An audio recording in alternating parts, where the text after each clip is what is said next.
Dear student, our today's topic is physical and chemical properties of ether. অর্থাৎ ইথারের ভৌত এবং রাসায়নিক ধর্ম। আমরা ইথারের প্রিপারেশন কিছু পড়েছি, এখন আমরা physical and chemical properties of ether পড়তে যাচ্ছি। ঠিক আছে, তো ফার্স্টেই আমি বলি যে ইথার হলো ROH, ROR, আর অ্যালকোহল হলো ROH. This is ether, this is alcohol. So it is produce strong hydrogen bond with water, but it is produce weak hydrogen bond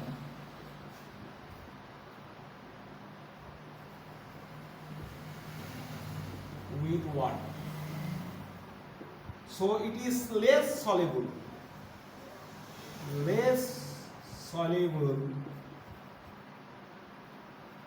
than alcohol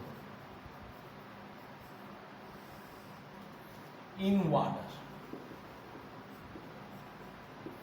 তাহলে ফার্স্টেই আমরা যে প্রপার্টিটা পড়লাম যে ইথারগুলো জলেতে কম সলিবল অ্যালকোহলের থেকে। কেন? অ্যালকোহল একটা স্ট্রং হাইড্রোজেন বন্ড তৈরি করে ওয়াটারের সাথে, কিন্তু ইথার স্ট্রং হাইড্রোজেন বন্ড তৈরি করতে পারে না, উইক হাইড্রোজেন বন্ড তৈরি করে। সেই জন্য ইথাররা লেস সলিবল দেন অ্যালকোহল। তাহলে এখান থেকে একটা কোয়েশ্চেন আসতে পারে, why ether is less soluble than alcohol in water? কেন ইথার অ্যালকোহলের জলেতে কম দ্রবীভূত হয় অ্যালকোহলের থেকে? তাহলে এটা তার উত্তর। Next, boiling point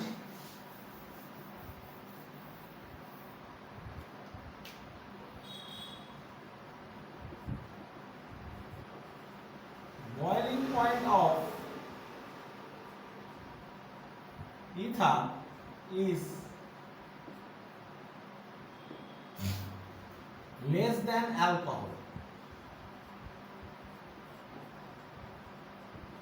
having same molecular weight.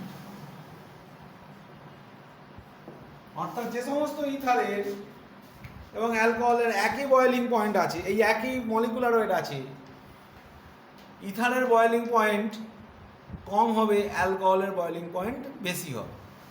As for example, CH3OCH3, that is dimethyl ether। আরেকটা হলো CH3CH2OH, this is ethyl alcohol।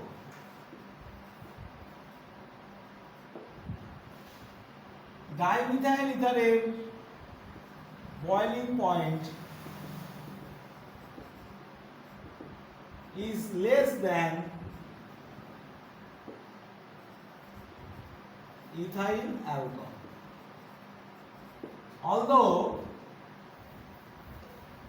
although this is C2H6O, that is 24 plus 6 plus 16, that is molecular weight is 46, and for the ethyl alcohol it is also C2H6O, 24 plus 6 plus 16, molecular weight is 46.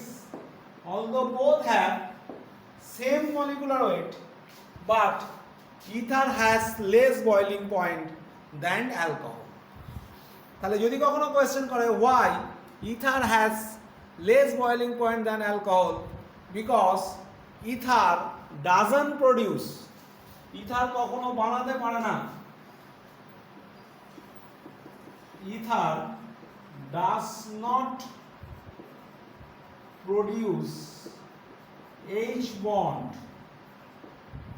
কিরকম H bond? মুছে বলি, intramolecular H bond, intermolecular H bond।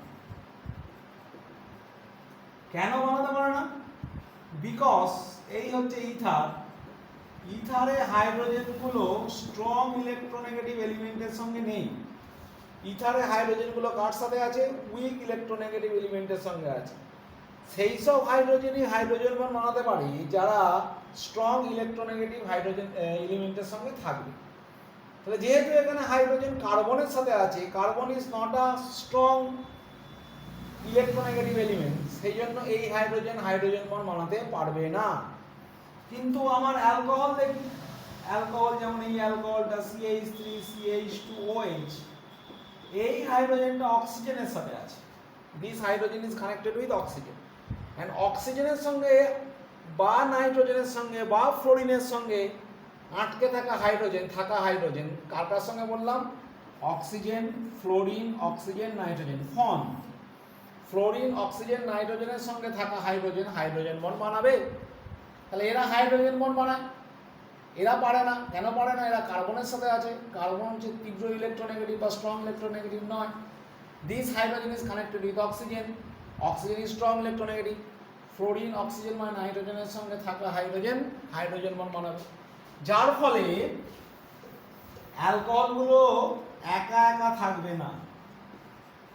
CH3OHO পাশে আর একটা হাইড্রোজেনের সঙ্গে একটা এরকম bond তৈরি করছে আর একটা অ্যালকোহলের সাথে। এই যে বন্ডটা তৈরি হচ্ছে, এই বন্ডটা, this is called intermolecular H bond. Due to this intermolecular H bond, দেখো এরা একটা চেন তৈরি করছে, ফর্মেশন আর চেন ফর্মেশন। ফলে relative molecular weight increase, hence boiling point increase. যত আমাদের মলিকুলার ওয়েট ইনক্রিজ করবে তত আমাদের বয়েলিং পয়েন্ট ইনক্রিজ করবে। ঠিক আছে? তাহলে কি হলো? ইন্টারমলিকুলার হাইড্রোজেন বানাতে পারছে। কে বানাতে পারছে? না, অ্যালকোহল বানাতে পারছে। কেন বানাতে পারছে না? অ্যালকোহলের সঙ্গে থাকা হাইড্রোজেনটা, অ্যালকোহলে একটা হাইড্রোজেন আছে যেটা স্ট্রং ইলেকট্রোনেগেটিভ এলিমেন্টের সাথে আছে। স্ট্রং ইলেকট্রোনেগেটিভ এলিমেন্টের সাথে থাকা হাইড্রোজেন কোন strong electronegative element? Fluorine, oxygen, nitrogen. এখানে হাইড্রোজেন অক্সিজেনের সাথে আছে। সেই হাইড্রোজেন কি করবে? হাইড্রোজেন বন্ড বানাতে পারবে। কার সঙ্গে বানাতে পারবে? পাশে আরেকটা অ্যালকোহল মলিকুলের সাথে বানিয়ে যেটা করলো ইন্টারমলিকুলার হাইড্রোজেন বন্ড। ফলে কি তৈরি করলো? একটা চেন। এই চেন ফর্মেশন হলেই ওরা একা একা থাকছে না, চেন থাকছে। তাহলে কিউমুলেটিভ বা রিলেটিভ মলিকুলার ওয়েটটা বেড়ে যাচ্ছে। বেড়ে গেলেই তাদের বয়েলিং পয়েন্ট বেড়ে যাচ্ছে। But ether doesn't produce hydrogen bond. Ether hydrogen bond বানাতে পারছে না। ঠিক আছে? ফলে ইথার কি করবে? এরকম চেন তৈরি করবে না। ফলে তাদের বয়েলিং পয়েন্ট বেড়ে যাবে না। তাহলে ইথারের বয়েলিং পয়েন্ট একই molecular weight, same molecular weight, ether and alcohol having same molecular weight, if one ether and one alcohol, both are same molecular weight, but ether has less boiling point than alcohol because alcohol can produce intramolecular hydrogen. This is the property. Okay, so আমরা চলে আসি এবারে chemical process. আচ্ছা, একটা কথা, যে ইথারের খুব তাড়াতাড়ি অক্সিডেশন হয়। কেমিক্যাল প্রপার্টিতে আসি। Now chemical property.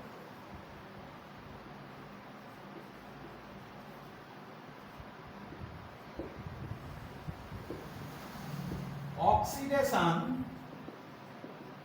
of ether is very easy. So ether গুলো যখন বাতাসের অক্সিজেনের সাথে রিঅ্যাক্ট করে, এরিয়াল অক্সিজেন,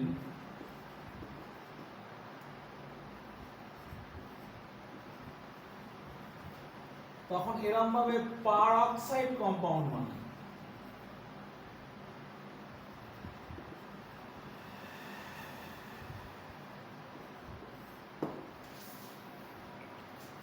কি তৈরি করে? এরকম পারঅক্সো কম্পাউন্ড তৈরি করে।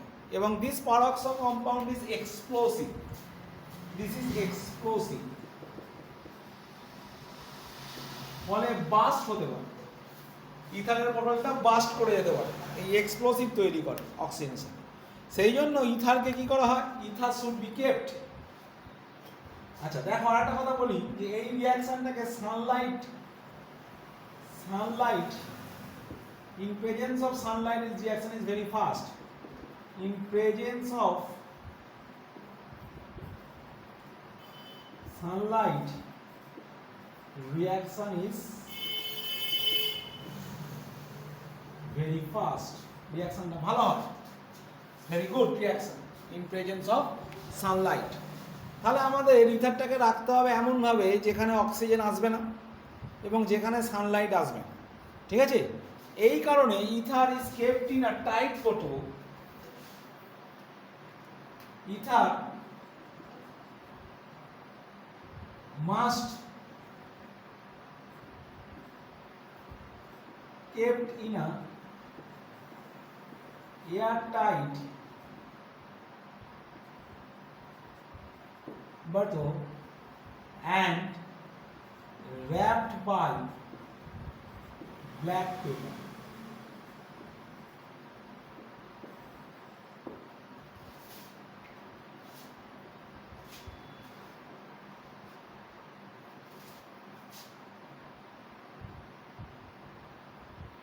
And covered by black paper, and covered by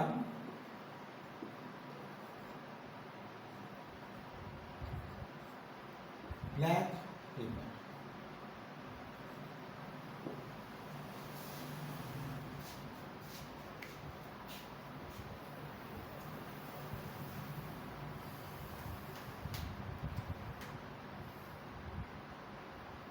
কেন না? ব্ল্যাক পেপারে যদি দেওয়া থাকে তাহলে সানলাইট আসবে না, আর এয়ার টাইট বোতল যদি দেওয়া থাকে তাহলে অক্সিজেন আসবে না, ফলে পারঅক্সাইড তৈরি হবে না। তাহলে এই কোয়েশ্চেনটা আসে, why ether must kept in a air tight বোতল and covered by black paper. উত্তর হবে যে ether in presence of oxygen produce peroxide which is explosive. So restrict this oxidation, we must kept it in a bottle where oxygen is absent, that is airtight bottle, and in presence of sunlight the reaction is very fast, so we prevent the sunlight, so we cover the bottle by a black or blue paper, যাতে না তাতে সানলাইটটা এসে পড়ে। এই দুটো কারণে আমরা কি হয় না ব্ল্যাক পেপার দিয়ে ইথারের বোতলটাকে মুড়ে দেওয়া হয়, ঠিক আছে? এবারে আরও একটা জিনিস মেশানো হয়, দেখো ইথারে in ether bottle some amount of alcohol is mixed. কেন? why? বলছে যে অ্যালকোহলের অক্সিডেশন, একটা অ্যালকোহলের oxidation easier than ether. Alcohol, oxidation of alcohol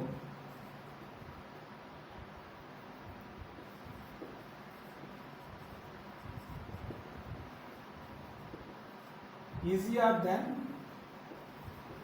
ether।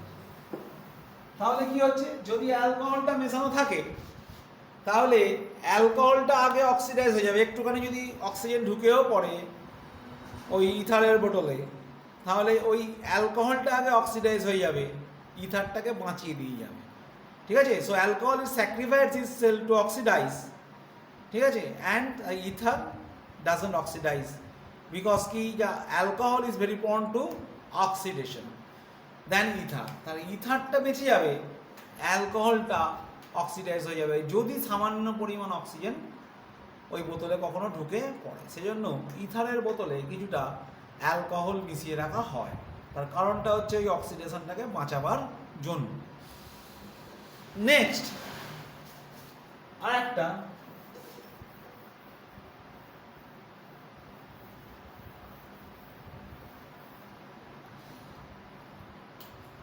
how would you identify the ether contain some ether peroxide? দেখো একটা ল্যাবরেটরিতে অনেকদিন একটা ইথারের বোতল পড়ে আছে, তুমি একজন কেমিস্ট, তাহলে ইথারটা কি ইথার পারঅক্সাইড হয়ে গেছে এটা জানতে হবে, নাহলে কিন্তু ওই ইথারের বোতলটা কিন্তু খুব রিস্কি, কারণ ইথারের বোতলটা এক্সপ্লোশন হতে পারে। তাহলে একজন কেমিস্টকে জানতে হবে তার ল্যাবে যে ইথারের বোতলটা আছে সেই ইথারের বোতলটাতে ইথার পারঅক্সাইড হয়ে আছে কি না, যদি হয়ে থাকে তাহলে সেটাকে ফেলে দিতে হবে, কেন না হলে সেটা কি হবে, যে কোনো সময় এক্সপ্লোশন ঘটাতে পারে। তাহলে কীভাবে বুঝবে? তাহলে এরকমভাবে বুঝবে যে ওখান থেকে 1 ড্রপ আর 2 ড্রপ ইথার নেওয়া হলো, take 2 drop of ether and mix Ki with starch. If the starch become blue, then peroxide is present. কেন? বলছে ইথারের মধ্যে যদি পারঅক্সাইড থাকে তাহলে peroxide this oxidising agent,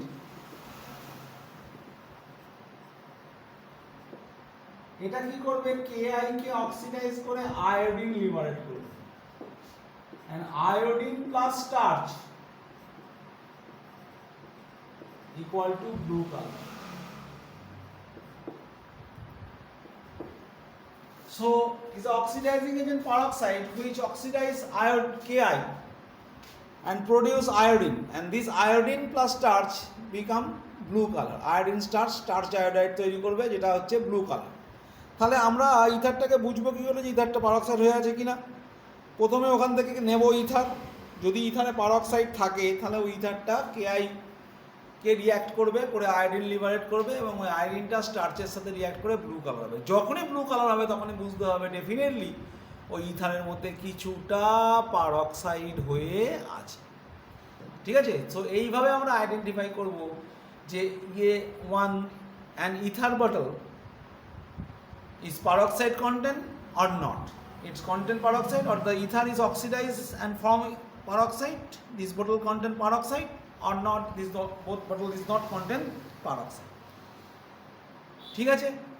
so এবারে চলে আসি আমরা ইথারের একটা খুব বিখ্যাত রিয়াকশানে। এই রিয়াকশানটাই বেসিক্যালি আসে বিভিন্ন এক্সামে,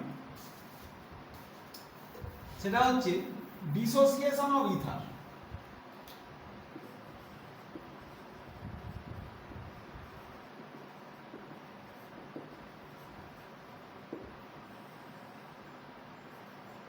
যেমন আমি যদি ধরি ROR, এটাকে যদি আমি HI দিয়ে ট্রিটমেন্ট দিই, এটা ভেঙে যাবে ROH প্লাস RI, অর্থাৎ 1 mole of alcohol and 1 mole of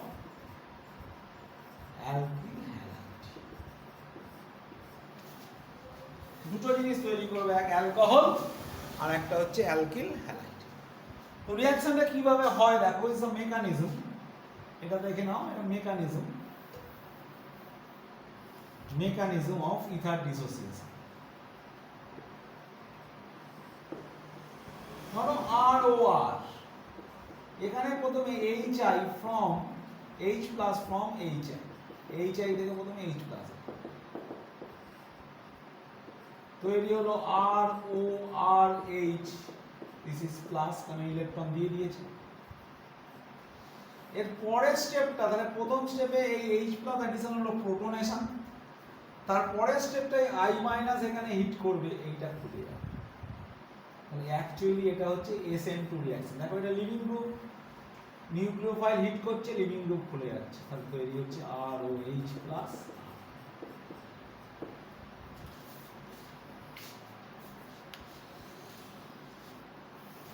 এইভাবে কাজটা হচ্ছে। ঠিক আছে? এবার যদি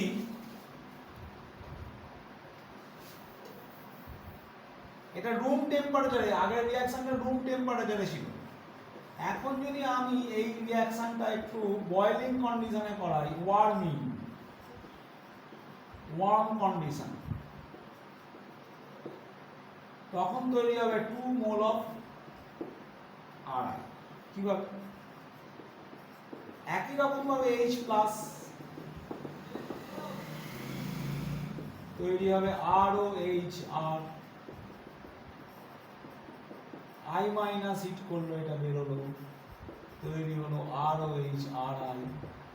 এখন রিয়াকশন এখানে থামবে না, কেন? সিস্টেমে অনেক বেশি এনার্জি রয়েছে। ওই অবস্থায় রিয়াকশন থামছে না, কেন? সিস্টেমে অনেক বেশি এনার্জি রয়েছে, তাই ওই অবস্থায় রিয়াকশন থামছে না। আবার H প্লাস অ্যাডিশন হবে,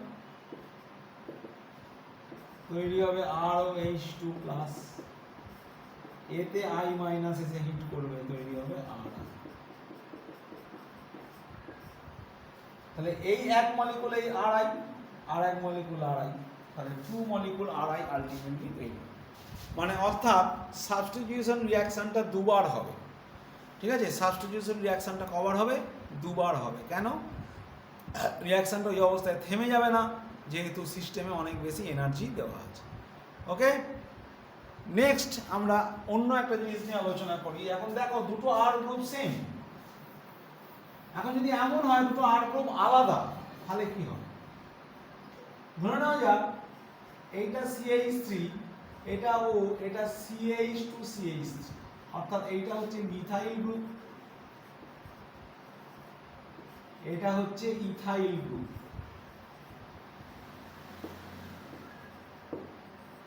হয়েছে? এখন এখান থেকে কি তৈরি হবে? বলেছিলাম একটা অ্যালকোহল আর একটা হচ্ছে alkyl halide, room temperature.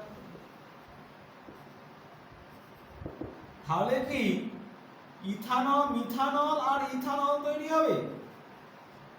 Methyl iodide তৈরি হবে, নাকি মিথাইল আয়োডাইড তৈরি হবে আর ইথানল তৈরি হবে? কোনটা তৈরি হবে?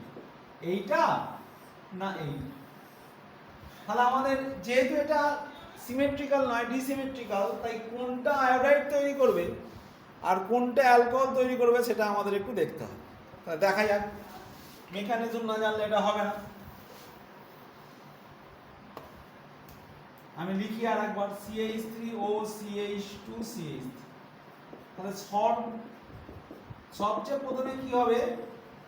H প্লাস অ্যাডিশন হবে, এটা একদম হবেই। প্রথমে H plus addition, CH2CH3 plus. এবার দেখো এই যে HI এর I মাইনাসটা হিট করবে। HI হতে পারে, HBr হতে পারে, HCl হতে পারে, যা খুশি হতে পারে, ঠিক আছে? এখন এই I মাইনাসটা হিট করবে। এখন I মাইনাসটা কোথায় হিট করবে?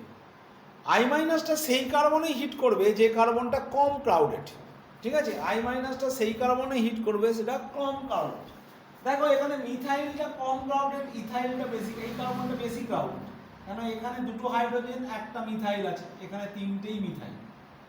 তাহলে এইটা গিয়ে এখানে হিট করবে, তাহলে তৈরি হবে কি? CH3I plus CH3CH2। তাহলে নরমালি আমাদের মনে রাখতে হবে ছোট গ্রুপটা আয়োডিন তৈরি করবে, small group produce halide, big group produce alcohol. Normal small group produce halide, big group produce alcohol. দেখতে পাচ্ছ? কেননা SN2 অ্যাটাক হবে সেখানেই যেখানে হচ্ছে আমাদের কম ক্রাউডেড থাকবে, সেই কার্বনে গিয়েই আয়োডাইডটা অ্যাটাক করবে। ওকে, তো বোঝা গেছে? তো এখানে আরেকটা অসুবিধাও আছে, এটা এরকমভাবে যদি কেউ মনে রাখে তাহলে প্রবলেমে পড়ে যাবে। শুধু এইটুখানি মনে রাখলে প্রবলেমে পড়ে যাবে। দেখাচ্ছি আরেকটা উদাহরণ দেখাচ্ছি। যেমন ধরো এরকম আছে টারসিয়ারি, এরকম জিনিস, tertiary butyl methyl ether, tertiary butyl methyl ether. তাহলে আমি যদি শুধু ওইটুখানি মনে রাখতাম যে স্মল গ্রুপটা আয়োডাইড আর বড় গ্রুপটা অ্যালকোহল তৈরি করবে, তাহলে কিন্তু আমাদের এখানে ভুল হয়ে যাবে, ঠিক আছে? এটা হবে না, এটা ভুল হয়ে যাবে। তাহলে আমি মেকানিজম ধরে ধরেই কাজটা করার চেষ্টা করব। নর্মাল কেসে ওটা হবে, কিন্তু এই সব জায়গায় হবে না। দেখো এখানে ইথারের একদিকে একটা টার্সিয়ারি টাইপ গ্রুপ আছে, ঠিক আছে? তাহলে প্রথমে নিয়ম অনুযায়ী আমাদের কি হবে, প্রোটনেশন হবে, OHCH3।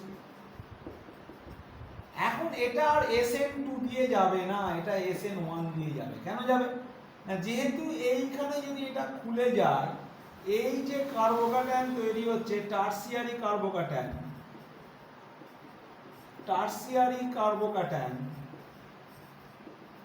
this tertiary carbocation is very very stable, ঠিক আছে? সুতরাং এটা আর SN2 দিয়ে যাবে না, তখন আগে অ্যাটাক হবে না, আগে খুলে যাবে, খুলে কি এরকম তৈরি, ঠিক আছে? এরপরে এই যে CH3CH, এরপরে এটা I- দিয়ে অ্যাটাক হবে, হয়ে তৈরি হবে কি CH3CH3CH3। তাহলে এক্ষেত্রে উল্টো হয়ে গেল, বড় গ্রুপটা তৈরি করলো আয়োডাইড আর ছোট গ্রুপটা তৈরি করলো কি অ্যালকোহল। কেন করলো না, যেহেতু ইথারের একদিকে একটা টার্সিয়ারি টাইপ গ্রুপ আছে যার কার্বোক্যাটায়ন ভীষণভাবে স্টেবল, সুতরাং এটা আর SN2 অ্যাটাক না হয়ে আগে এই গ্রুপটা খুলে যাবে, গিয়ে SN1 দিয়ে রিয়াকশন হবে। কেন, টার্সিয়ারি কার্বোক্যাটায়নের একটা স্টেবিলিটি আছে। যেমন যদি আমি এরকম বলি, এরকম একটা উদাহরণ দিই, ধরো এরকম CH3OCH3, এটা একটা ইথার, এর একটা নাম আছে, একে বলা হয় অ্যানিসোল। এই অ্যানিসোলে যদি আমি H+ দিই, তাহলে নরমাল SN2 হবে, অর্থাৎ বড় গ্রুপটা অ্যালকোহল তৈরি করবে। কারণ এখানে কোনো ফিনাইল গ্রুপের বা মিথাইল গ্রুপের কোনো কার্বোক্যাটায়নের স্টেবিলিটি নেই। বড় গ্রুপটা অ্যালকোহল তৈরি করবে আর ছোট গ্রুপটা আয়োডাইড তৈরি করবে, যেটা আগে বলেছিলাম। বড় গ্রুপটা অ্যালকোহল তৈরি করবে, ছোট গ্রুপটা আয়োডাইড তৈরি করবে, তৈরি হবে ফেনল এবং মিথাইল আয়োডাইড। এটাও একটা ফেনল তৈরির পদ্ধতি, মিথাইল আয়োডাইড। কিন্তু তুমি যদি এরকম একটা কম্পাউন্ড নিয়ে কাজ করো, অর্থাৎ এদিকে ফিনাইল রিং না দিয়ে বেনজাইল রিং, বেনজাইল C6H5CH2 এই গ্রুপটাকে বলা হয়, this group is benzyl group, benzyl group. Benzyl methyl ether, benzyl methyl ether, এটা কি, এটা হচ্ছে বেনজাইল, এই গোটা জিনিসটার নাম হচ্ছে বেনজাইল মিথাইল ইথার। তাহলে এই বেনজাইল মিথাইল ইথারে আমি যদি H+ দিই, মানে HI দিই, H+ from HI, তাহলে প্রথমে যেমন এরকম অ্যাটাক হবে,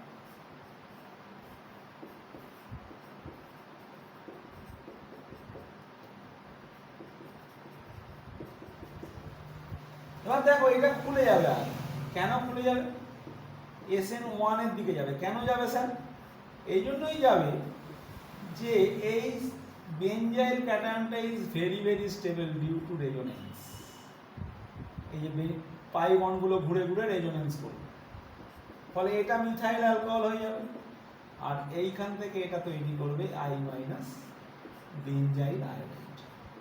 তাহলে দেখতে হবে যে সমস্ত গ্রুপগুলো আছে তারা যদি স্টেবল কার্বোক্যাটায়ন তৈরি করে, যদি গ্রুপগুলো স্টেবল কার্বোক্যাটায়ন তৈরি করে, তাহলে কিন্তু জিনিসটা SN1 দিয়ে যাবে। আর যদি স্টেবল কার্বোক্যাটায়ন না তৈরি করে, তাহলে সেই আগের মতোই হবে, অর্থাৎ বড় গ্রুপটা অ্যালকোহল তৈরি করবে আর ছোট গ্রুপটা আয়োডাইড তৈরি করবে। আর যদি স্টেবল কার্বোক্যাটায়ন করে, তাহলে উল্টো হবে, বড় গ্রুপটা আয়োডাইড তৈরি করবে আর ছোট গ্রুপটা অ্যালকোহল তৈরি করবে। নেক্সট ভিডিওতে আমরা আরও কিছু ডিসোসিয়েশন সম্বন্ধে বলবো, ঠিক আছে? আজকে এই পর্যন্ত থাক, থ্যাংক ইউ।